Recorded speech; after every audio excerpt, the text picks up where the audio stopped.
क्या है कि हम सब लोग संजय गांधी चिकित्सालय में इजराइल कंपनी के तहत आउटसोर्स कर्मचारी ग्रुप में यहाँ कई वर्षों से कुछ हमारे साथी 20 वर्ष 10 वर्ष 5 वर्ष 2 वर्ष 1 वर्ष से काम कर रहे हैं। क्या है कि विगत ये प्रबंधन को सरकार के प्रति अनुनय विनय पत्र के माध्यम से हम लोग अवगत कराए हैं कि जो श्रम गाइडलाइंस है, वैधानिक जो प्रावधान है मजदूरों के श्रमिकों के, वो हमें नहीं प्राप्त हो रही है, जिनकी जानकारी हम सदस्य सरकार के प्रति, संस्था के प्रति, कंपनी के प्रबंधन के प्रति देते रहे।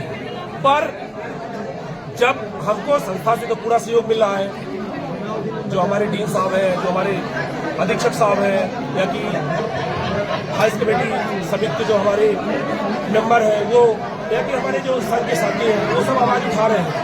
पर हम देखते आ रहे हैं कि मनमानी ढंग से कोई भी किसी का कार्य बदला जा रहा है, किसी भी व्यक्ति को हटाया जा रहा है, किसी की शिकायत की बिना जांच किए उसको निष्कासित किया जा रहा है।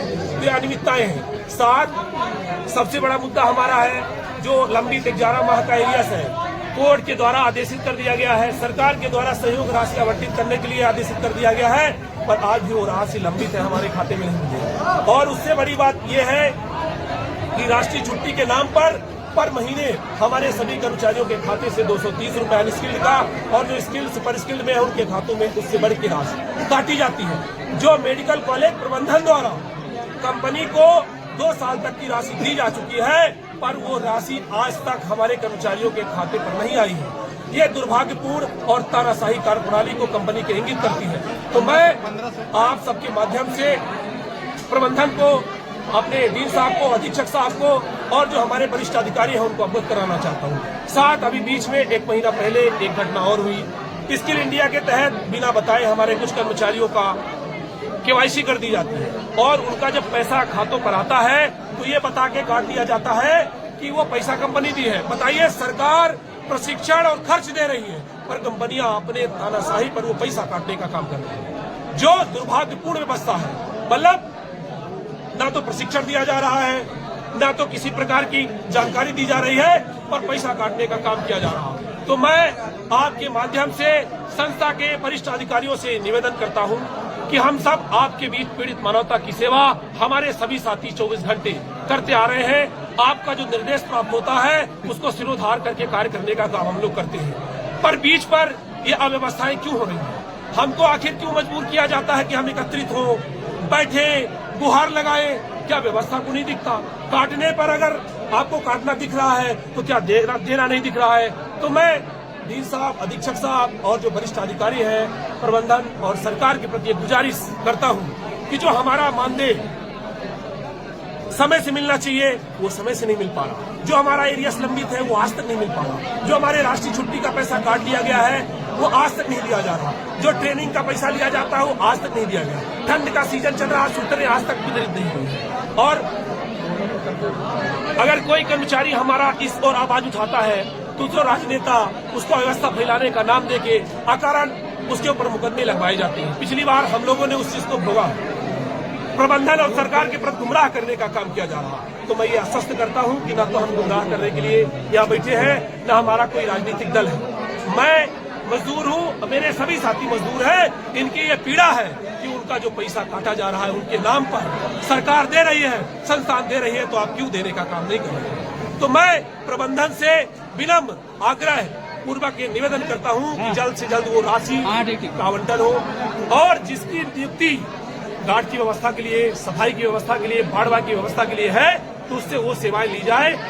तानाशाहीपूर्ण, जबरन, अकारण, बिना सूचना के उन पर दबाव बना के ये चीजें ना की जाए, इससे अव्यवस्थाएं बिगड़ेगी। एक साथ 4 काम कोई कर्मचारी नहीं कर पाएगा। तो मेरी गुजारिश है, पहले प्रशिक्षण हो, लोगों को जानकारी हो, इसके बाद कोई भी कार्य का योजना बनाई जाए, उसको ग्राउंड लेवल पर इम्प्लीमेंट कराया जाए। हाँ बिल्कुल, इसमें हमारे गार्ड साथी, सफाई साथी, कंप्यूटर ऑपरेटर सब। मांग नहीं मांगी जाती तो क्या करेंगे? देखिए, हम लोगों की अगर ये मांग नहीं मांगी जाती तो हम लोग आगामी समय पर कमिश्नर साहब, कलेक्टर साहब और माननीय स्वास्थ्य मंत्री जी के प्रति पत्र जारी करके बिल्कुल गुहार लगाने का काम करेंगे और नहीं तो आपातकालीन सेवा को जारी रखे धरना प्रदर्शन की स्थिति भी निर्मित होगी।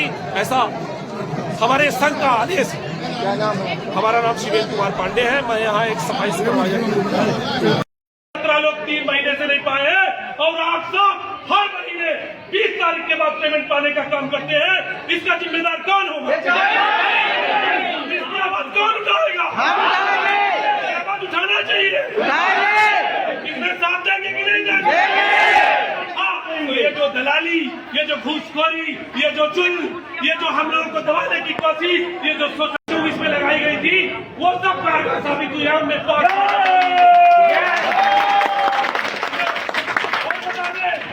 कोई भी मांग और कोई भी हक और अधिकार बलिदान मांगता है, उस पर बलिदान देने का काम हमारे पास अस्थायी कर्मचारी दिए हैं।